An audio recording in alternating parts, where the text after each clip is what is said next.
That number's completely flipped when you pull inside urban Tampa and you talk about the impacted communities.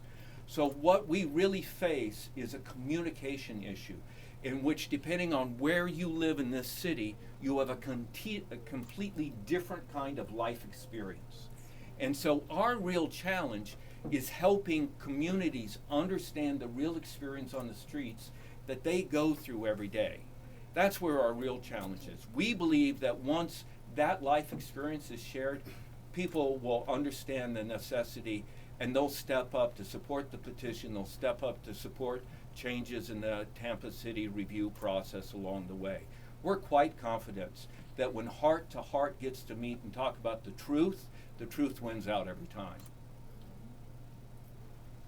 Any other questions? Chairman Reddick, are you supportive of all the measures that this initiative is about, including subpoena power?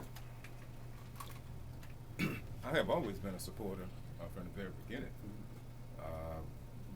I admire these individuals who are going to try to achieve something that the council failed to do. The council had full responsibility to make this process to be complete. We failed.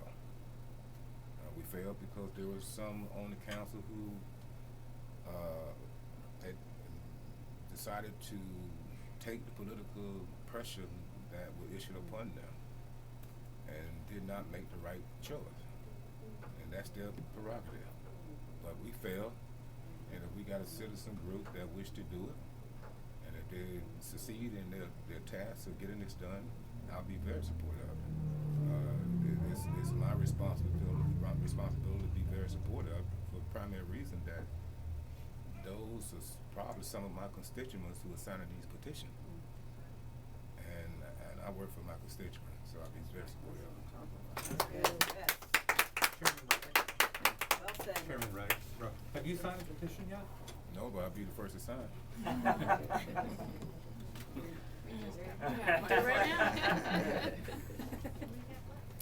If it does pass, if the charter amendment does pass, what happens to the mayor's review board? Well, if the charter amendment passed, and then I believe it become an issue that will be decided by the legal department, because if it passed, then my first initial move would be to ask the legal department to draft an ordinance to repeal that board, and therefore to allow the board that the citizen people put in place to suffice. And it'd probably be a legal challenge, but I think that would be the right choice, the right thing to do. And let me just say, because you mentioned about the charter. For the first time, this current city council is getting ready to take the challenge by looking into the city charter.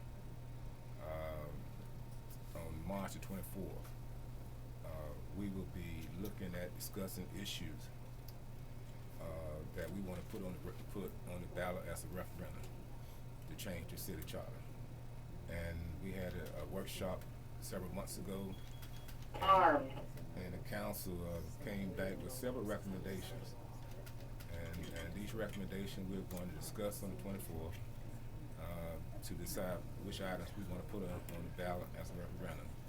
And this would be the first time in almost a decade that there's been a change suggested for the city charter for the city of Tampa.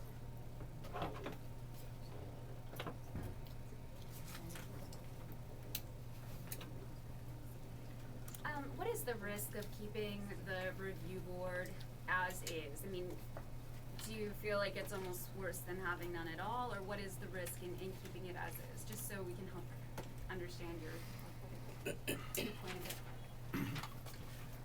of it. The current review board, as it's laid out, is an opportunity for the mayor and the police department to ask the community, did we follow our own rules according to how we said we should follow our own rules?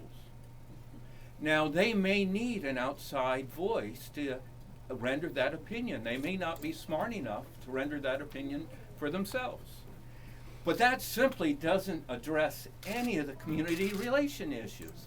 If you have an administrative question about whether or not you're able to issue a command structure and know that it's being fulfilled properly all the way down to the street. That's an internal matter.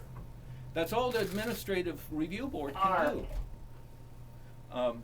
And so that simply doesn't fill the bill of what the 21st Century Policing Task Force report recommends as the kind of entity that can help ensure trust between the community and law enforcement. There are a lot of options for how to do that in the policing task force. We've chosen one that we think is based upon best practices as we've reviewed things across the country and what is presently in Florida.